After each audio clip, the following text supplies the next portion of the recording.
Okay मेरे प्यारे बच्चों, I am Ravi Kumar, faculty of English from Abhinav classes Maharajganj. मेरे प्यारे बच्चों, आज मैं लिटरेचर का एक बहुत ही महत्वपूर्ण वीडियो आप सबके सामने मैं लेकर आ रहा हूं। मैंने the sweetest love I don't go आप सबको पढ़ाया था और उसके दौरान मैंने उसके जितने भी क्वेश्चन आंसर थे उन तमाम क्वेश्चन आंसर को भी हमने कंप्लीट करवा दिया था। लेकिन मेरे प्यारे बच्चों, आज जो हम लोग पढ़ने के लिए जा रहे हैं, मेरे प्यारे बच्चों, the song of my self के बारे में आज हम लोग पढ़ेंगे। आज हम लोग को यह जानना है कि सॉन्ग ऑफ माई सेल्फ जो है इसको किसने लिखा। और मैंने शुरू ही में बताया था कि कोई भी पोएम है, यदि उस पोएम पर मोर कंसेप्ट यदि आप करना चाहते हैं तो आप किस तरीके से मोर कंसेप्ट कर सकते हैं। कोई भी पोएम है, यदि उसको आप काफ़ी बारीकी से समझना चाहते हैं तो उसको आप काफ़ी बारीकी से कैसे समझ सकते हैं। तो मेरे प्यारे बच्चों, आज हम लोग शुरू करेंगे सॉन्ग ऑफ माई सेल्फ। और ये शुरू करने से पहले मैं आप सबको बता दूं कि मेरा वीडियो यदि पसंद आए तो मेरे प्यारे बच्चों आप लाइक करें, शेयर करें और साथ ही साथ में आप सब्सक्राइब करें। और साथ ही साथ में मेरे इस वीडियो को आपके जो भी दोस्त हैं उन सारे दोस्तों के बीच में भी आप जो है डिस्ट्रीब्यूट करें, ताकि आप तो सीखें ही और साथ ही साथ में आपके जो मित्र हैं, आपके जो दोस्त हैं, वो दोस्त भी जो है इससे बहुत सारी चीज़ों को सीखें। मैं आशा करता हूँ कि आप सब ऐसे करेंगे। मेरे प्यारे बच्चों, हमने बोर्ड पर लिखा सॉन्ग ऑफ माई सेल्फ वाल ट्रीटमेंट। मेरे प्यारे बच्चों, कुछ पॉइंट्स हैं। पॉइंट्स का मतलब क्या हुआ? कुछ पॉइंट्स हैं जिसको मैं डिस्कस करना चाहता हूँ। मेरा ऐसा मानना है कि यदि इस पॉइंट को अच्छी तरीके से देख लिया जाए तो मेरे ख्याल से किसी भी पोएम पर आपकी पूरी तरीके से आपकी पकड़ बन जाती है। तो आप हमसे पूछेंगे कि सर जी, ये कौन सा वैसा पॉइंट्स है जिसके माध्यम से हम किसी भी पॉइंट पर पोएम पर अपनी मोर कंसेप्ट कर सकते हैं। पहला जो पॉइंट होगा मेरे बच्चों, वो क्या है? सबसे पहले बेटा आप जाने अबाउट पोएट। इसका क्या मतलब हुआ मेरे बच्चों? आप पोएट के बारे में आप क्या जानते हैं। सेकेंड जो पॉइंट है मेरे बेटा, line to line explanation. Line to line explanation, ठीक है मेरे बच्चों। इसका क्या मतलब है कि कोई भी कविता यदि आप पढ़ रहे हैं तो उस कविता में जितने भी आपके सेंटेंसेस दिए गए हैं उन सारे सेंटेंसेस को आप काफ़ी बारीकी से आप समझें। तीसरा जो पॉइंट है मेरे बच्चों, वह है main theme of poem. Main theme of poem. मेरे प्यारे बच्चों, आपको पता है कि कोई भी कविता है उसकी अपनी एक मेन थीम होती है। जब तक हम उस मेन थीम को नहीं समझेंगे तब तक जो है उस कविता का कोई मतलब नहीं रह जाता। इसलिए मेरे प्यारे बच्चों, मेन थीम ऑफ पोएम भी हमें समझना है। नेक्स्ट जो पॉइंट है उसको हम कहते हैं मेरे बच्चों समरी कहते हैं। क्या कहते हैं? समरी कहते हैं। फिफ्थ जो पॉइंट है मेरे बच्चा, उसका आपका हो जाता है questions and answer. Questions and answer को करना है, ठीक है। सिक्स जो पॉइंट है आपके, जो उससे ऑब्जेक्टिव जो क्वेश्चंस बनते हैं, ऑब्जेक्टिव क्वेश्चंस, उस पर हम लोग को डिस्कस करना है, ठीक है।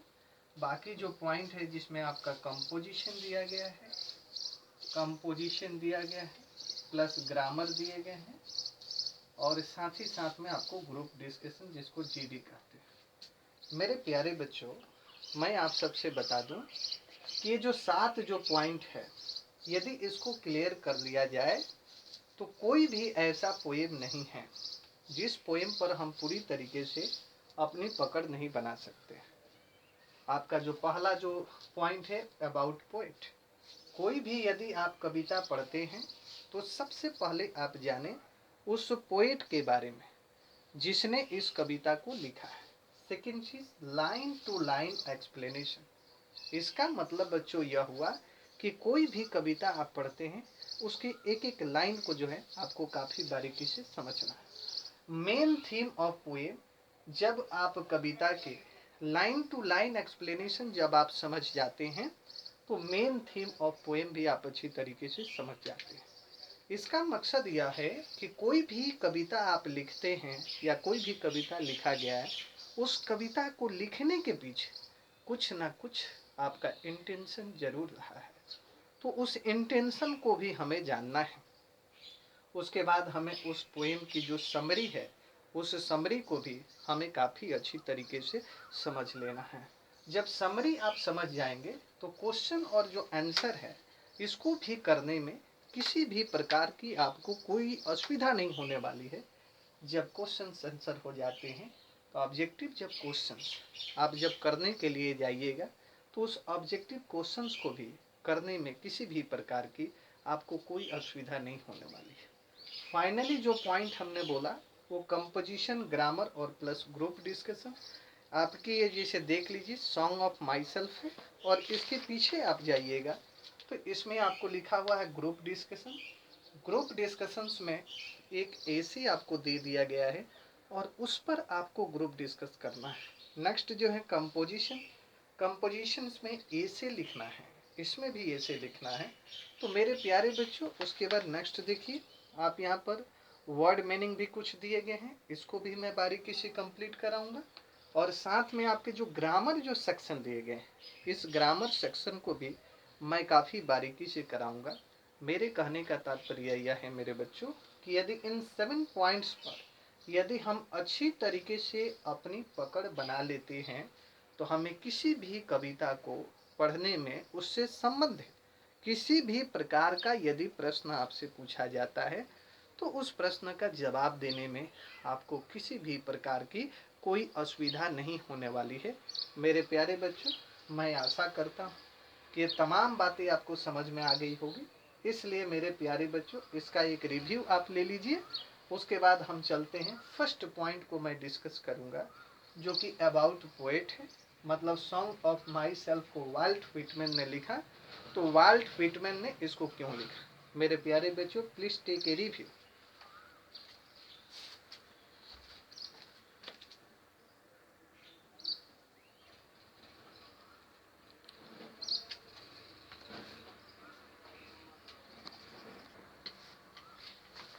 चलिए आइए मेरे बच्चों, अब हम लोग पोएट के बारे में डिस्कस करेंगे।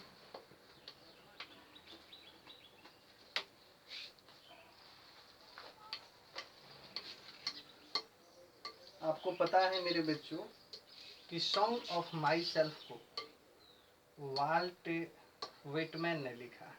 किसने लिखा मेरे बच्चों? 1 नंबर का ऑब्जेक्टिव क्वेश्चंस भी आपके एग्जाम में पूछा जा सकता है कि song of myself has been written bye.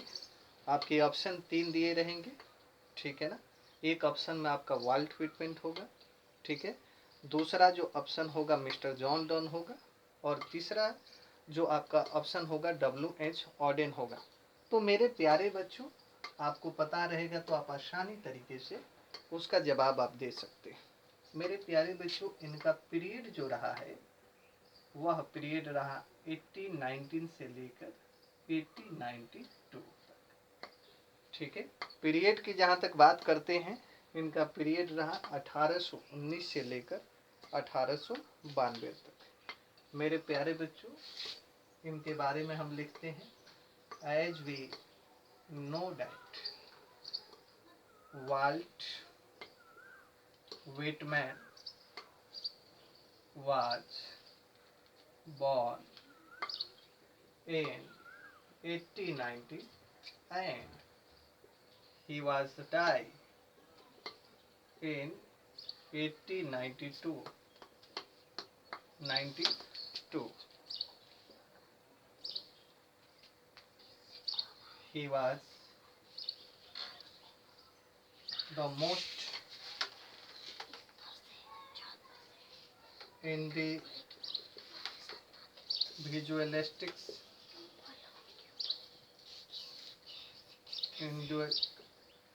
individualistics literary figure literary figure literary figure that America has ever produced. He began working he began working as carpenter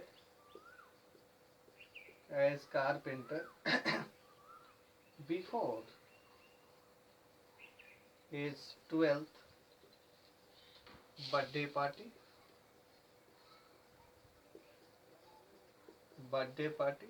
during the Civil War. He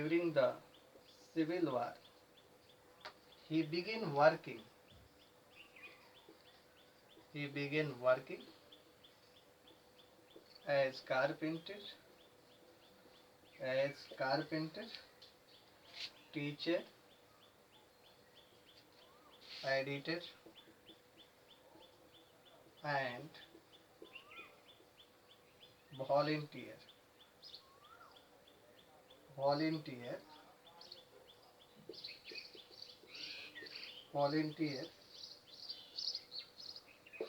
चलिए मेरे प्यारे बच्चे, इसको हम लोग समझते हैं। हमने लिखा एज वी नो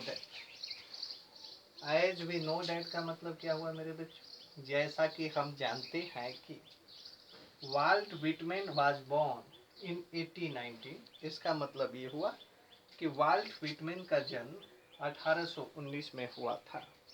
एंड का मतलब आप जानते हैं और होता है। ही का मतलब हुआ ही वाज डाई इन 1892। इसका मतलब ये हुआ कि उनकी मृत्यु 1892 में हो गई थी। नेक्स्ट जो है, he was the most individualistic literary figure. इसका मतलब यह हुआ, ही का मतलब क्या हुआ मेरे बच्चों? वह। वाज का मतलब तो आप जानते हैं थी। द मोस्ट इंडिविजुअलिस्टिक लिटरेरी का मतलब होता है कि लिटरेचर के क्षेत्र में उन्होंने अपना काफ़ी योगदान दिया था। लिटरेचर के क्षेत्र में उन्होंने अपनी एक अलग पहचान बना के रखी थी। इसलिए कहा गया कि he was the most individualistic literary figure. उनकी अपनी लिटरेचर के क्षेत्र में एक बहुत ही महत्वपूर्ण फिगर थी, महत्वपूर्ण छवि थी। डैट का मतलब होता है मेरे बच्चों कि America has ever produce. America ने उनकी जो भी लिटरेचर के जो कार्य थे उसको पूरी तरीक़ा से वहाँ पर प्रोड्यूस किया था। अब कोई पूछेगा कि प्रोड्यूस का क्या मतलब है, तो प्रोड्यूस का मतलब यह होता है कि उसका प्रचार प्रसार किया हुआ था। आगे देखिए, ही का मतलब होता है मेरे बच्चों वह। बिगन वर्किंग का मतलब काम करने लगे थे। किसमें? एज कारपेंटर के रूप में। Before his and 12th birthday party. इसका मतलब बच्चों ये हुआ कि वह अपने 12वीं जन्मदिन के पहले कारपेंटर के रूप में कार्य करने लगे थे। फिर कह रहा है कि ड्यूरिंग द सिविल वार के दौरान ही began working as carpenter, teacher, editor and volunteer. My dear friend, civil war जब अमेरिका में हुआ था, उस वार के दौरान वे वहाँ पर कारपेंटर के कार्य कर रहे थे। न सिर्फ कारपेंटर का ही कार्य कर रहे थे, बल्कि शिक्षक के रूप में भी अमेरिका को पूरी तरीके से सहयोग दे रहे थे। एडिटर के रूप में भी दे रहे थे और साथ ही साथ में वॉलेंटियर के रूप में भी अमेरिका को पूरी तरीके से सहयोग कर रहे थे। इससे यह बात पता चलती है कि he was a talented person, multi talented person. इससे यह बात पता चलती है कि वो वाकई में अमेरिका के एक मल्टी टैलेंटेड पर्सन थे। मल्टी टैलेंटेड पर्सन का मतलब यह होता है कि एक वैसा व्यक्ति, एक वैसा कवि जिसके अंदर समुचित गुण हो। कभी वो टीचर का रोल यदि परफॉर्म करना हो तो उस रोल को वो परफॉर्म कर लेता है। कभी उसे एडिटर का काम करना हो तो एडिटर का काम कर लेता है, और कभी उसे वॉलंटियर का काम करना हो तो वो वॉलंटियर का काम भी काफ़ी अच्छी तरीके से कर लेता है, निभा लेता है। उसको हम लोग कहते हैं multi talented poet. Walt Whitman की जहाँ तक हम लोग बात करते हैं, ये अमेरिका के अंदर एक माने मल्टी टैलेंटेड कवि के नाम से जाने जाते हैं। मैं आशा करता हूँ कि ये तमाम जितनी भी बातें हैं, ये सारी बातें आपको काफ़ी अच्छी तरीके से समझ में आ गई होगी। अब हम लोग इसका एक रिव्यू लेते हैं और उस रिव्यू को लेने के बाद हम लोग फिर से अगले सेंटेंस की तरफ मूव करते हैं। Please take a review my dear friend.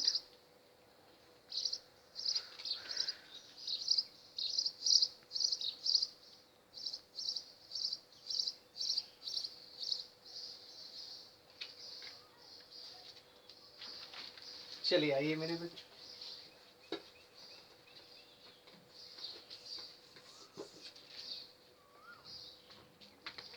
इसमें हमने लिखा बेटा volunteer.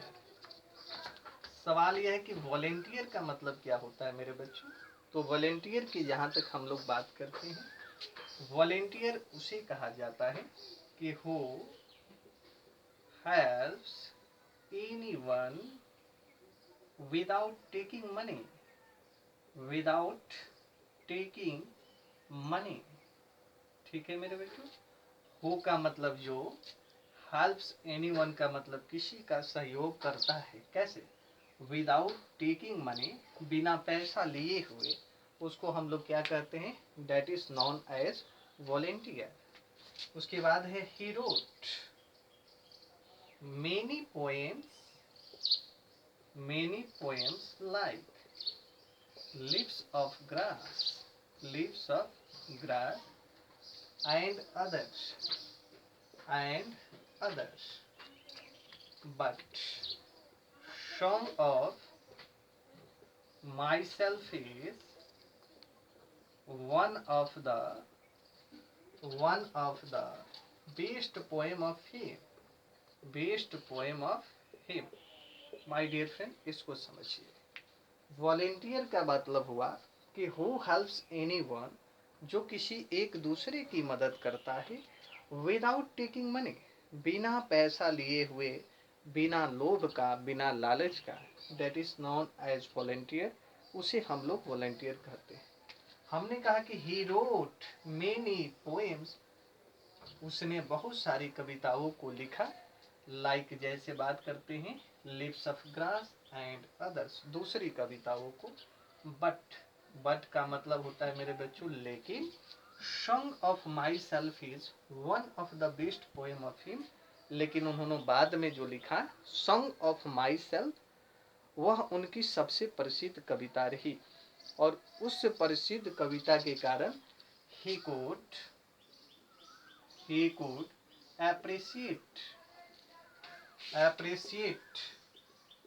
when in America।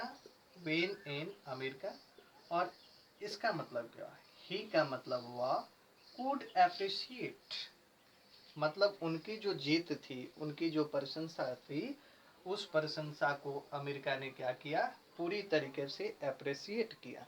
Appreciate का मतलब कि किसी की प्रशंसा करना, किसी की तारीफ करना, उसको हम लोग कहते हैं अप्रिशिएट।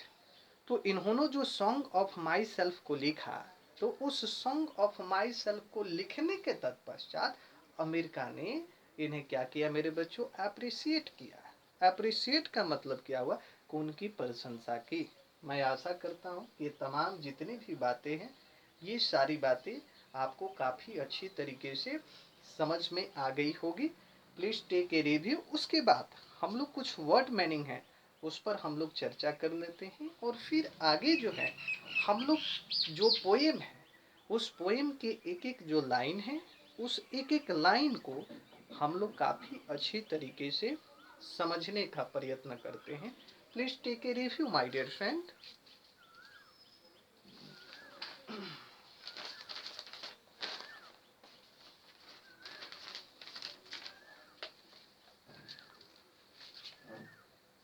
आइए मेरे बच्चों,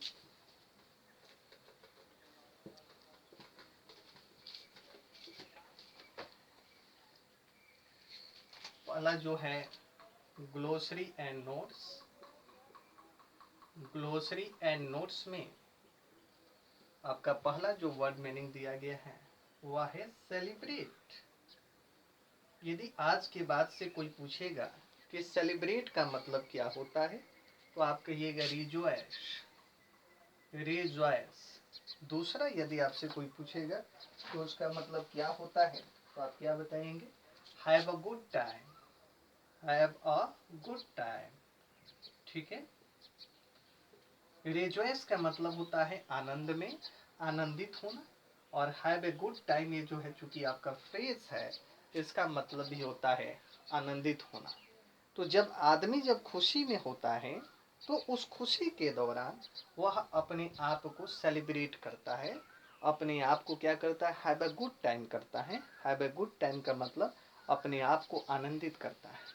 तो यदि आज के बाद कोई पूछे कि सेलिब्रेट का क्या मतलब है, तो आप कहिएगा दैट्स मीन रिजॉयस, और आप कहिएगा कि have a good time. Second है एज्यूम। एज्यूम का मतलब होता है मेरे बच्चों स्वीकार करना, स्वीकार करना। इसे हम लोग कहते हैं एक्सेप्ट। एक्सेप्ट का मतलब होता है स्वीकार करना। That something is true, that something is true, इसका मतलब क्या होगा बच्चे, स्वीकार करना। एक्सेप्ट का मतलब भी होता है स्वीकार करना। दैट का मतलब कि, जिसे, समथिंग इज ट्रू मतलब किस बातों को स्वीकार करना, वैसी बातें जो कि पूरी तरीके से सत्य हो, पूरी तरीके से सही हो, उस बात को यदि हम स्वीकार करते हैं तो उसको हम कहते हैं कि दैट समथिंग इज ट्रू, वैसी बात जो कि बिल्कुल सत्य हो। तो उस बात को जब हम स्वीकार करते हैं उसको हम लोग कहते हैं एक्सेप्ट। नेक्स्ट है जो मेरे बेटे लोफ, LOAF, लोफ। लोफ का मतलब होता है मेरे बच्चों भ्रमण करना, इसको हम लोग कहते हैं भ्रमण करना। इसका मीनिंग होता है वांडर। वांडर का मतलब भी यदि कोई पूछे तो आप क्या बताइएगा, वांडर का मतलब भी होता है जब हम एक जगह से दूसरी जगह पर हम घूमने के लिए जाते हैं, उसको हम लोग क्या कहते हैं मेरे बच्चों, उसको हम लोग वांडर कहते हैं। ठीक है। लीन, लीन का मतलब क्या होता है, आराम करना। लीन का मतलब क्या होता है बेटा, आराम करना। इसको हम लोग कह सकते हैं टेक सपोर्ट, टेक सपोर्ट, या हम इसे रेस्ट कह सकते हैं, आराम करना।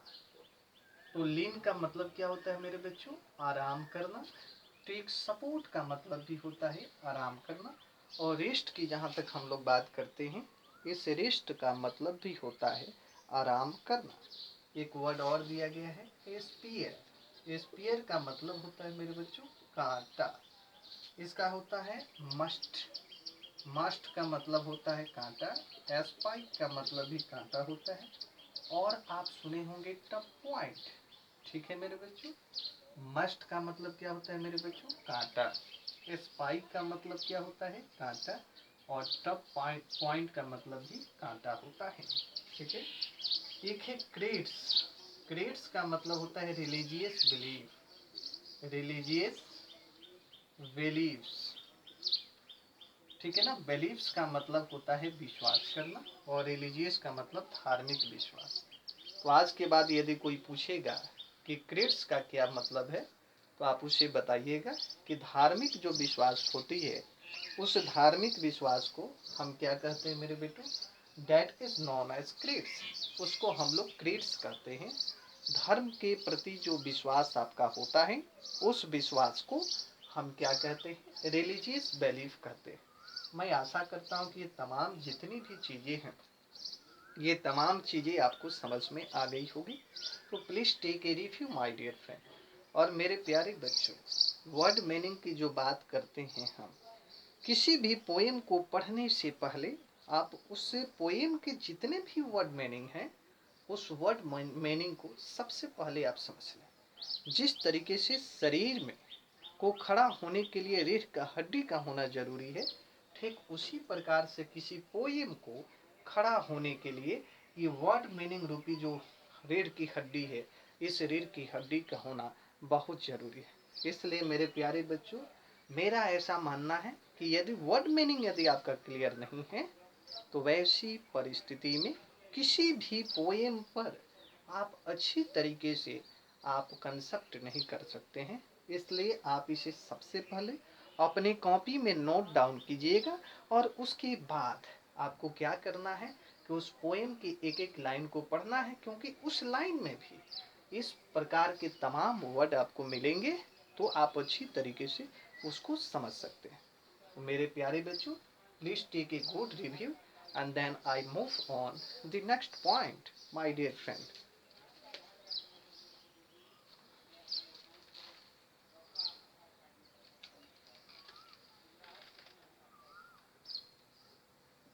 आइए मेरे बच्चे, नेक्स्ट जो हम लोग बात करते हैं मेरे बच्चे, उसको हम कहते हैं स्कूल्स। यदि कोई पूछे तो आप बताइएगा को क्या है। सिस्टम ऑफ जो थॉट्स होता है, सिस्टम ऑफ थॉट्स को हम लोग स्कूल कहते हैं। अब पूछिएगा कि sir ji system of thoughts क्या है, तो थॉट्स का मतलब जो होता है सोचना, और सिस्टम मतलब एक तरीका, सोचने का जो तरीका होता है उसको हम लोग क्या कहते हैं मेरे बेटा, स्कूल्स कहते हैं। ठीक है। नेक्स्ट है इन एवियंस। इन एवियंस का क्या मतलब है मेरे बच्चों, उसको हम लोग सस्पेंडेड कहते हैं। सस्पेंडेड माने किसी चीज को भूल जाना, या विथ हेल्ड कहते हैं। विथ हेल्ड का मतलब होता है किसी भी चीज को जो भूल जाते हैं उसको हम लोग सस्पेंडेड कहते हैं, उसको हम लोग विथ हेल्ड भी कह सकते हैं। एक मेरा बच्चा दिया हुआ सफिशिएंट। सफिशिएंट का मतलब to be enough. To be enough का मतलब क्या होता है, कोई चीज जब आपकी काफी हो जाती है, काफी प्रचुर मात्रा में हो जाती है, तो उसको हम लोग क्या कहते हैं, सफिशिएंट कहते हैं। और टू बी इनफ का मतलब होता है प्रचुर मात्रा में। नेक्स्ट है हार्बर।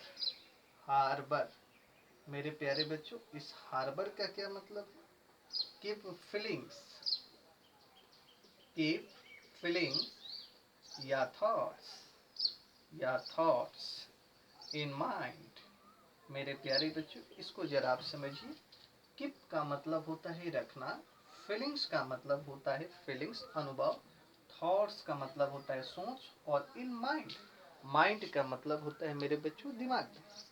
तो जब दिमाग में हम किसी प्रकार की फीलिंग्स को रखते हैं, जब थॉट्स माने सोचों को हम रखते हैं, उसको हम लोग कहते हैं हार्बर।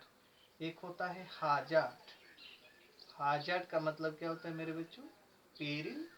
नेक्स्ट जो वर्ड हो जाएगा उसको हम लोग कहेंगे डेंजर। पेरिल का मतलब क्या होता है मेरे बच्चों, खतरा। और डेंजर की जो बात करते हैं, उस डेंजर का मतलब भी होता है खतरा। मैं आशा करता हूँ कि तमाम जितने भी आपके वर्ड मीनिंग हैं, ये तमाम वर्ड मीनिंग आपको काफ़ी अच्छी तरीके से समझ में आ गए होंगे।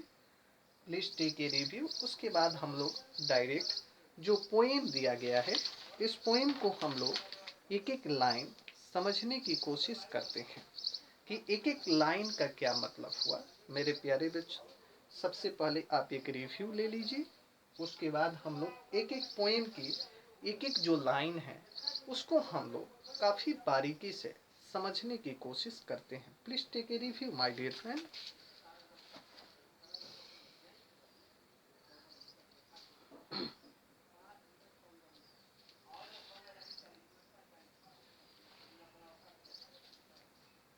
आइए मेरे बच्चों,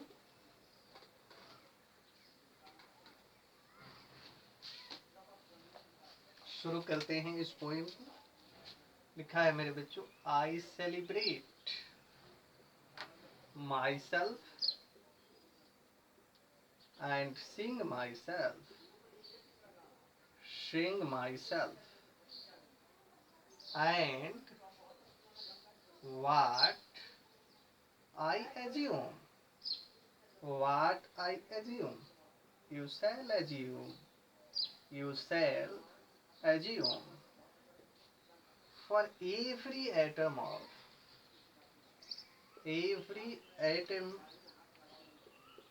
belonging to me, belonging to me as good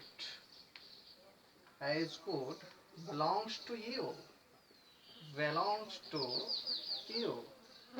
I love,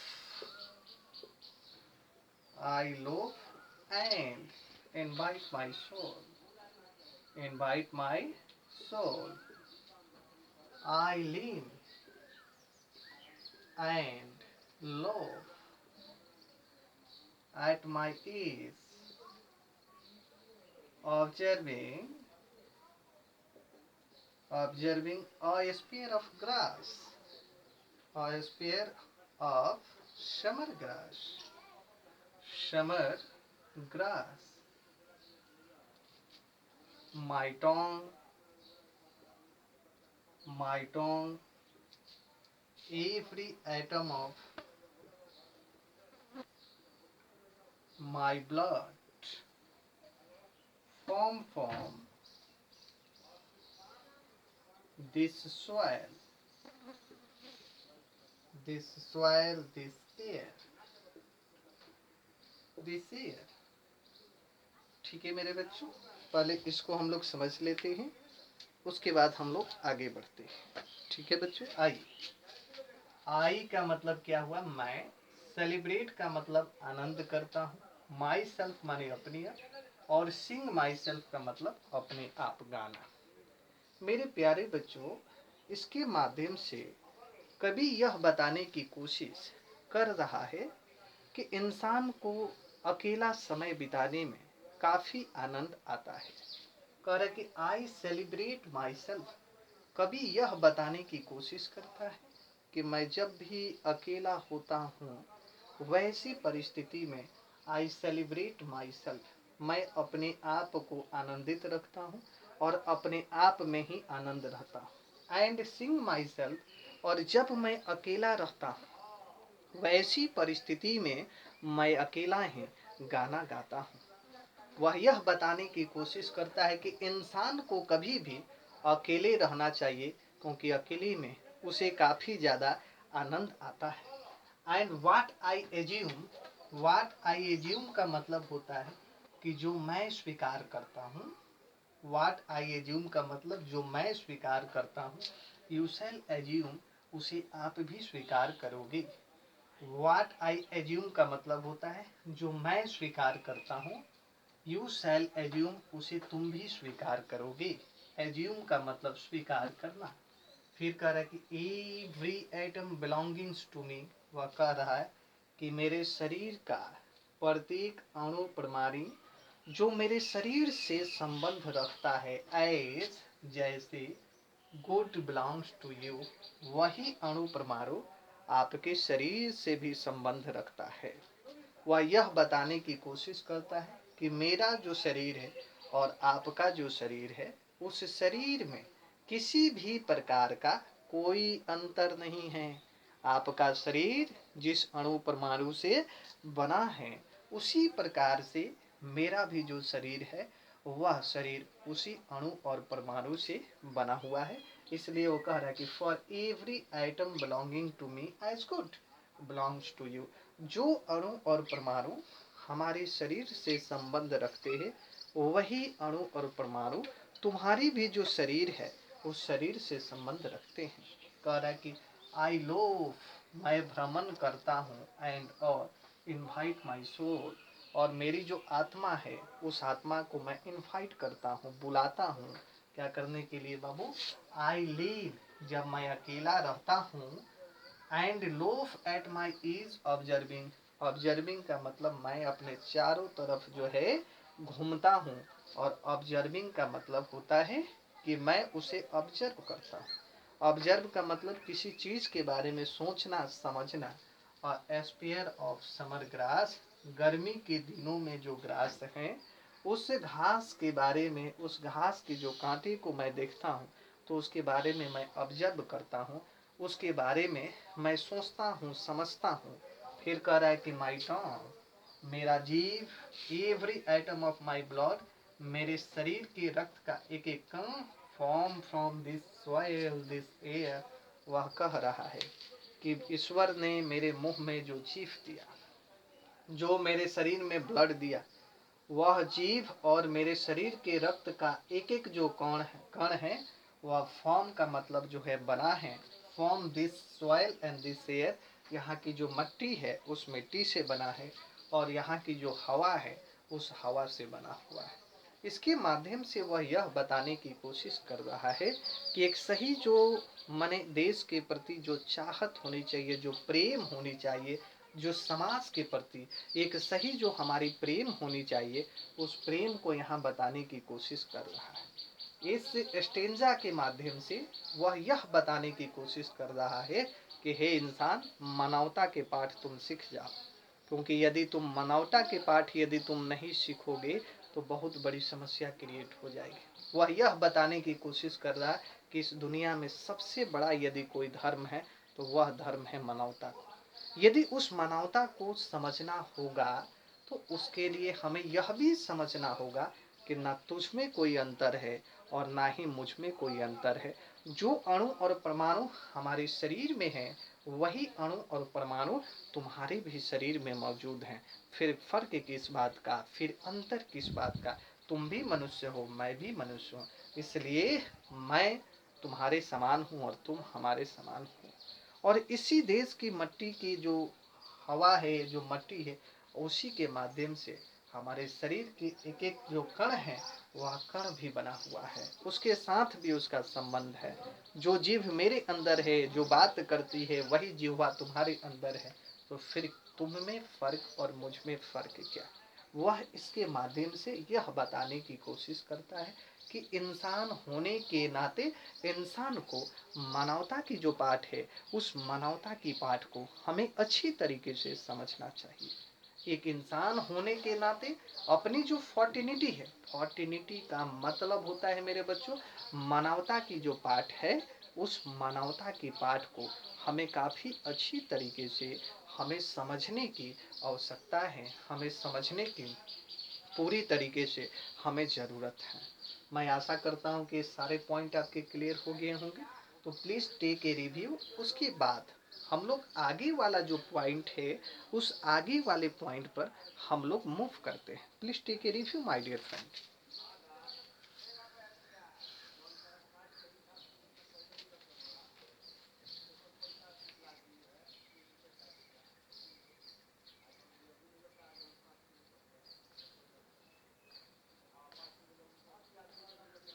आइए माय डियर फ्रेंड, नेक्स्ट जो पॉइंट है आपका कह रहा है कि born here of parents, born here from parents, parents the same, and their parents the same. I now 37 years old, 37 years old, in perfect health, begin hoping to seize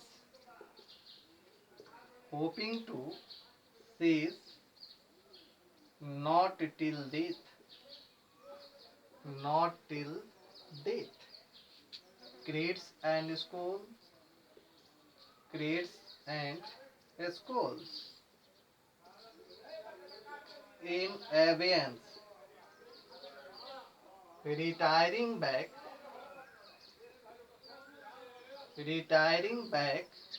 a while sufficient at what they are, but never forgetting. ठीक है, इसको आप समझने की कोशिश करें। आई harbour for good या bad, I permit to speak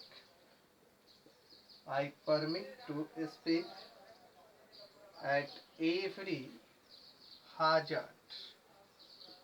आइए मेरे बच्चों इसको समझने की कोशिश करते हैं।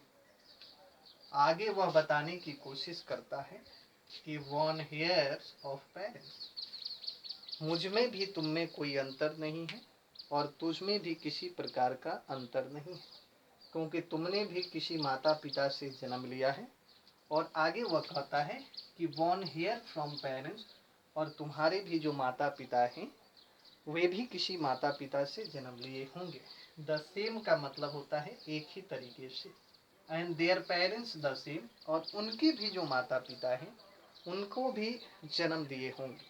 इसलिए वह यह बताने की कोशिश करता है कि न तुझ में किसी प्रकार का अंतर है और न मुझ में किसी प्रकार का कोई अंतर है। तुम्हारे शरीर का जो ढांचा है वही मेरे शरीर का भी ढांचा है।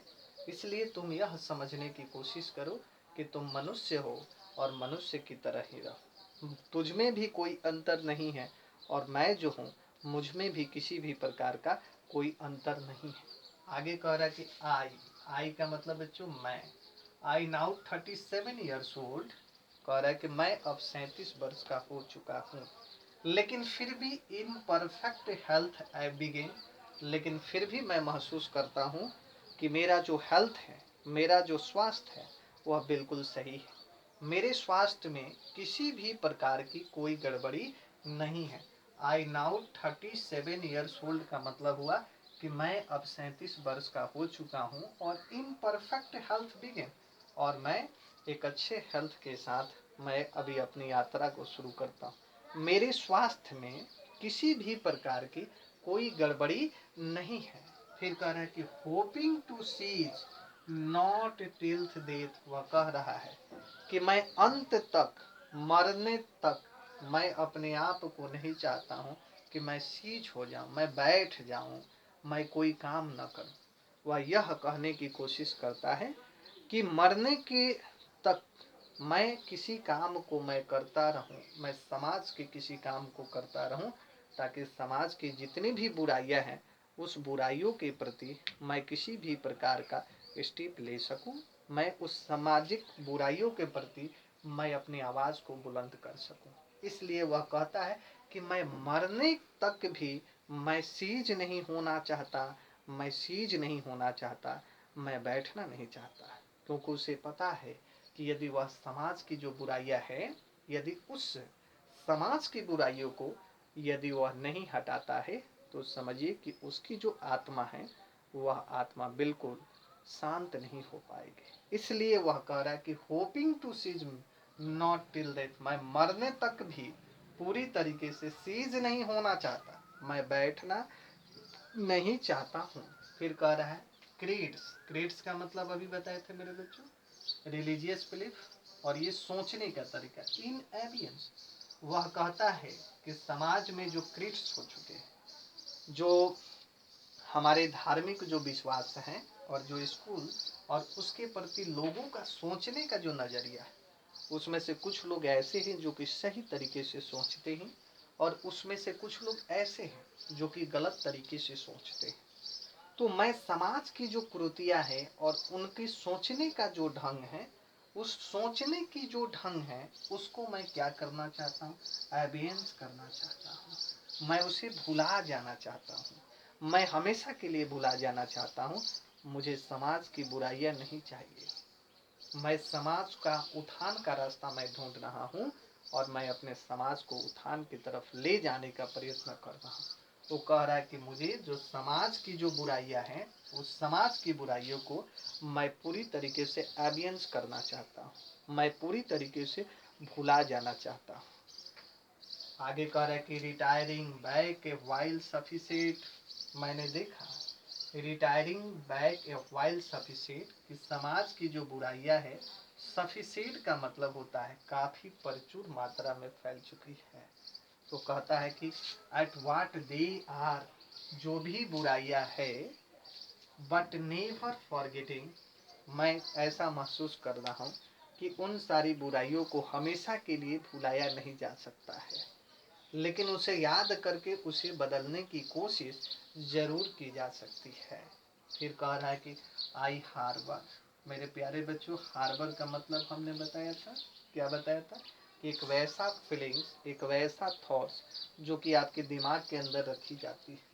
तो गुड या बैड, वह एक वैसा कवि है जो कि दोनों प्रकार की सोचों का पक्ष करते हैं। गुड का मतलब क्या हुआ मेरे बच्चों, अच्छा, और बैड का मतलब क्या हुआ, बुरा। वह यह बताने की कोशिश कर रहा है कि मैं अच्छाइयों में भी विश्वास करता हूँ और मैं बुराइयों में भी विश्वास करता हूँ।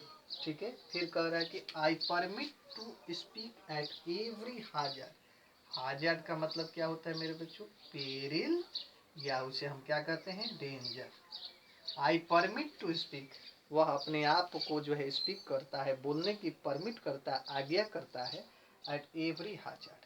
हाजर का मतलब हर एक संकट में वह एक वैसा कवि है जो कि वह बात करना चाहता है, कुछ बताना चाहता है कि यदि समाज में बुराइयां आ गई या हमारे सामने किसी भी प्रकार का कोई यदि संकट आ जाता है तो उस संकट में हमें बोलने की जरूरत है, वहाँ हमें परमिट टू स्पीक करने की ज़रूरत है, वहाँ हमें आज्ञा की ज़रूरत है कि मैं समाज की जितनी भी बुराइयाँ हैं उन सारी बुराइयों में मैं अपने आप को वहाँ प्रस्तुत करूँ।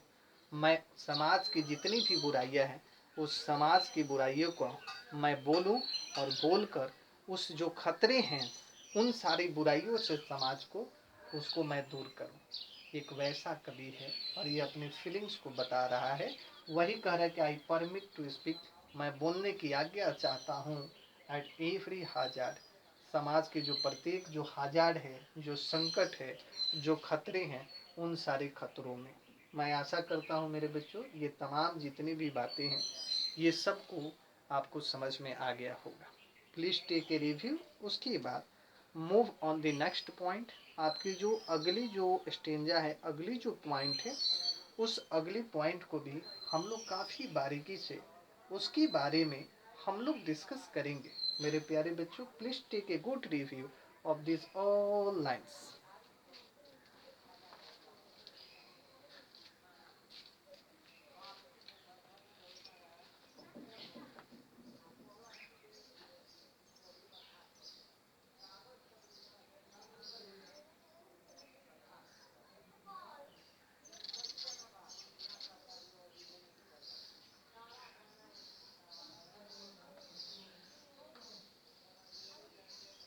चलिए मेरे बच्चों, आपको समझ में आ गया होगा मेरी बातें।